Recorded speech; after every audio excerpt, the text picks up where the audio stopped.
तो last episode के and पे हमने देखा था कि टैंग मीचू काफी ज्यादा खुश होती है। वो अपने बेटे की शादी जो है वो जैंग फैमिली में करवाना चाहती है, जिसकी वजह से उसकी फैमिली की प्रेस्टीज पहले से काफी ज्यादा बढ़ जाएगी और हो सकता है कि वो 9 ग्रेड फैमिलीज में उनके नाम शामिल हो जाए। तो जैंग फैमिली के लोग भी काफी ज्यादा खुश होते हैं। टैंग मीचू जो होती है अपने बेटे को बता रही होती है कि वो लड़की के बारे में कहा जाता है कि वो अपने इलाके डिंगजू की सबसे खूबसूरत लड़की है और जब वो यहाँ पर हमारे घर की बहू बनेगी तो हमें भी इस बात से काफी फायदा होने वाला है। तो छोटा भाई सियोबियोक तो इस बात से काफी ज्यादा खुश हो रहा था और अपनी माँ से कह रहा था कि माँ अगर वाकई में वो लड़की इतनी ज्यादा खूबसूरत और मेरे भाई की दुल्हन बनेगी यानी कि हमारी भाभी बनेगी तो फिर तो मुझे इस बात से बहुत ज्यादा खुशी होगी। आप जल्दी से यहाँ पर भाई की शादी करवा दें। मैं जहाँ पर देखना चाहता हूँ कि हमारी भाभी कितनी खूबसूरत है। जबकि उसका भाई मुंहबेक जो होता है वो बिल्कुल खामोश बैठा होता है। तो माँ उसे कहते हैं कि मुंहबेक अब तुम्हें क्या हो गया है, तुम यहाँ पर सड़ी सी शक्ल बनाकर क्यों बैठे हुए हो। मैं जहाँ पर तुम्हारी शादी की बात कर रही हूँ, मैं चाहती हूँ कि जहाँ पर तुम्हारी शादी जल्दी से जल्दी हो जाए और उसके बाद हम लोग 9 ग्रेड फैमिलीज में शामिल हो जाएं। और ऊपर से तुम देखो तुमने यहाँ पर कैसी भौंदी सी शक्ल बना रखी है,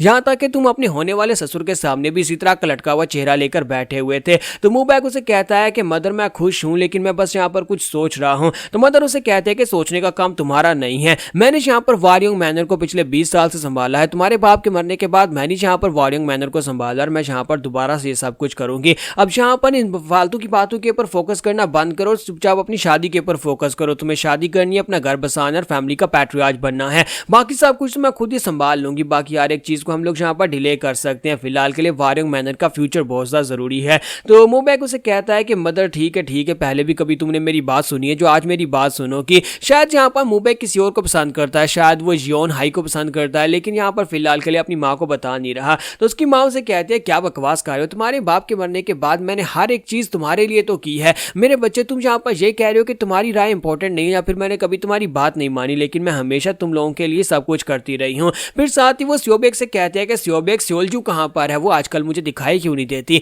आजकल वो कुछ ज्यादा ही कम दिखाई देने लगी है। और आज यहाँ पर जैंग फैमिली के लोग आए थे, मैंने कितनी बार उसे कहा है कि जब भी किसी बड़ी फैमिली के मेहमान आते हैं तो वो भी यहाँ पर उनके सामने आए करे, ताकि हो सकता है कि उनकी फैमिली के किसी यंग मास्टर के साथ उसकी भी शादी करवा दी जाए, लेकिन वो सामने क्यों नहीं आई। तो सियोबेक कहता है कि असल में मॉम मैं आपको क्या बताऊं, लगता है कि आपको बताना ही पड़ेगा सियोलजू आजकल क्या कर रही है। क्या आपने यहाँ पर एक फीमेल वॉरियर का नाम सुना है, चांगनान के फीमेल वॉरियर का नाम सुना है। तो वो उसे कहती है कि हाँ मैंने इस फीमेल वॉरियर का नाम सुना है, जो कि 5 हीरोज में से एक है, जो कि आजकल चांगनान में काफी ज्यादा फेमस हो रहे हैं। अब ये क्या बकवास कर रहे हो, तुम मुझे अचानक से फीमेल हीरो का नाम क्यों बता रहे हो। तो सियोबेक कहता है कि मदर असल बात यह है कि तुम्हारी बेटी सियोलजू जो है वो एक मार्शल आर्टिस्ट बन गई है और वो गली में जाकर उन 5 हीरोज की टीम का हिस्सा बन चुकी है और अब यहाँ पर वो फीमेल हीरो के नाम से काफी ज्यादा फेमस हो चुकी है। राइजिंग ड्रैगन फीमेल हीरो के नाम से वो बहुत ज्यादा फेमस हो गई है। गलियों में जाकर उन हीरोज के साथ मिलकर लोगों को, जो लोग दूसरों को तंग कर रहे होते हैं, उन सभी को सजा देती है, खासतौर पर बैंडेट्स और इस तरह के गुंडे मवाली लोगों को।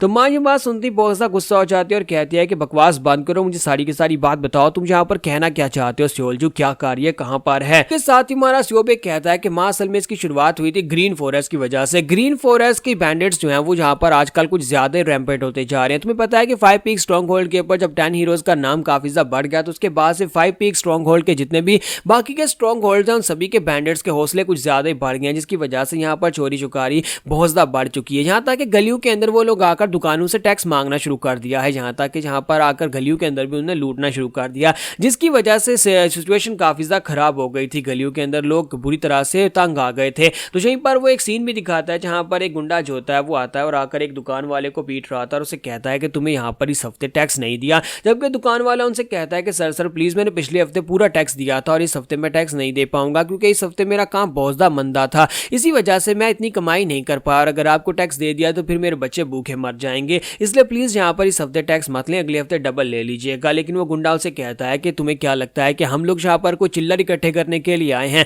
हम लोग गुंडे हैं और हम लोग यहाँ पर अपना टैक्स लेकर रहते हैं, हर हफ्ते तुम्हें टैक्स देना है, चाहे तुम्हें यहाँ पर अपनी बॉडी को सेल करके या फिर अपनी बीवी या फिर अपनी बेटी को सेल करके हमें टैक्स देना पड़े, तुम्हें अपना टैक्स देना पड़ेगा, और अगर तुम अपना टैक्स नहीं देते तो फिर तुम्हें मरना पड़ेगा, और जहां पर तुम एक मरोगे तो बाकी के सभी लोग वक्त पर अपना टैक्स देंगे। और जैसे ही वो अपनी तलवार उठाकर उसको मारने लगता है, इसी के साथ सियोलजू वहां पर पहुंच जाते हैं और सभी के बीचों बीच आकर खड़ी हो जाती है और कहते हैं कि देखो तो यहाँ पर कुछ और बैंडेट्स हैं और देखो यहाँ पर ये क्या कर रहे हैं, ये किसी बेचारे गरीब दुकान वाले को मार रहे हैं। तो सियोलजू उन सभी लोगों से कहते हैं कि सर क्या आप सभी लोग मुझे रास्ता देंगे, क्योंकि मुझे यहाँ पर कुछ कमीने लोगों को सबक सिखाना है। तो सियोलजू बड़ी तेजी के साथ उनके ऊपर अटैक करने के लिए आके बढ़ती है और कहती है कि आज यहाँ पर इन सभी लोगों को सबक सिखाने का वक्त है।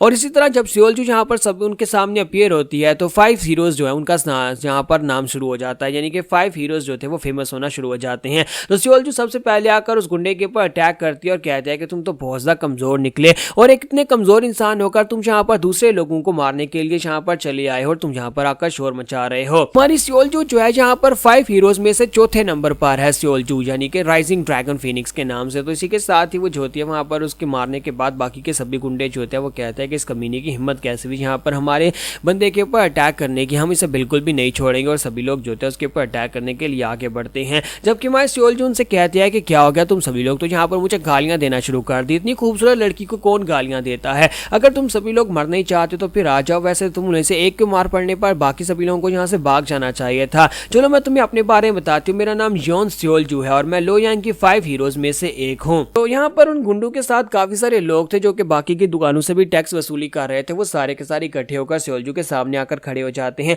और कहते हैं कि लगता है कि वहां पर कोई दिक्कत हो गई है, किसी ने हमारे सेकंड कमांड को यहाँ पर हरा दिया है, चलो देखते हैं कि कौन है। तो उसके सामने आने के बाद वो कहते हैं ये तो बस एक कमीनी लड़की है, इस लड़की ने यहाँ पर हमारे सेकंड इन कमांड को हराया। तो माय योन कहते हैं कि देखो तो जरा तुम्हारे पास तो कुछ ज्यादा ही लोग हैं, मुझे तो लगा था कि 2-4 गुंडे होंगे लेकिन यहाँ पर तो 200-400 गुंडे लग रहे हैं, तो क्या तुम्हें लगता है कि मुझे इस बात से डरना चाहिए। जबकि उनमें से गुंडा आगे बढ़ता और कहता है कि देखो तो जरा सभी लोग आजकल यहाँ पर एक फीमेल हीरो की बात कर रहे हैं, मुझे लगता है कि ये वही फीमेल हीरो है, ये लड़की तो बहुत ज्यादा खूबसूरत है, क्यों ना हम इस लड़की को उठाकर ले जाएं और सारी रात इसके साथ मजे करेंगे। और दूसरा उसे कहता है कि हाँ क्यों नहीं, आज हम लोग इस लड़की को उठाकर ले जाएंगे। तो इसी के साथ एक हट्टा कट्टा बंदा जो था उसके ऊपर अटैक करने के लिए आगे बढ़ता और कहता है इस लड़की को पता होना चाहिए कि इस दुनिया में लड़कियों के लिए कोई जगह नहीं है, तुम्हें लगता है कि तुम एक मार्शल मास्टर या फिर एक हीरो बन सकती हो। तो इसी के साथ ही वहां पर उनका नंबर 1 हीरो जो होता है वो भी पहुंच जाता है और कहता है कि सिस्टर देखो तुम फिर से यहाँ पर मुश्किल में पड़ गई, मैंने तुम्हें कितनी बार कहा है कि यहाँ पर इस तरह की मुश्किल से दूर रहा करो, लेकिन मुझे लगता है कि मुश्किल तुम्हारे करीब खुद ही आ जाती है या फिर तुम मुश्किल को ढूंढ लेती हो।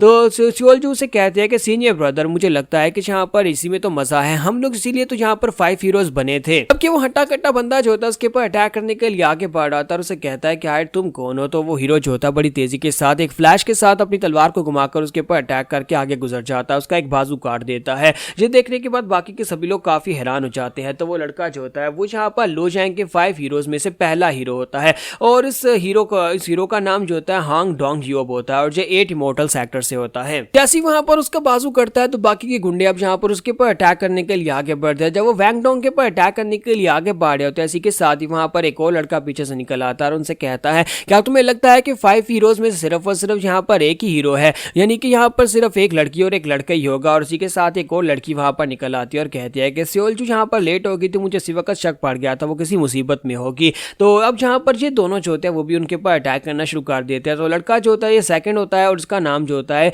ओ जूंग होता है। उसके साथ ये दूसरा जो लड़की है से दिखने वाला लड़का होता है इसका नाम जो होता है सोन सेंजियोक होता है। वो दोनों मिलकर वहां पर उन बैनेट्स के ऊपर अटैक करना शुरू कर देते हैं। जबकि इसी के साथ अब यहाँ पर इनके 5वें हीरो को भी दिखाया जाएगा कि इनका नंबर 5 कौन है।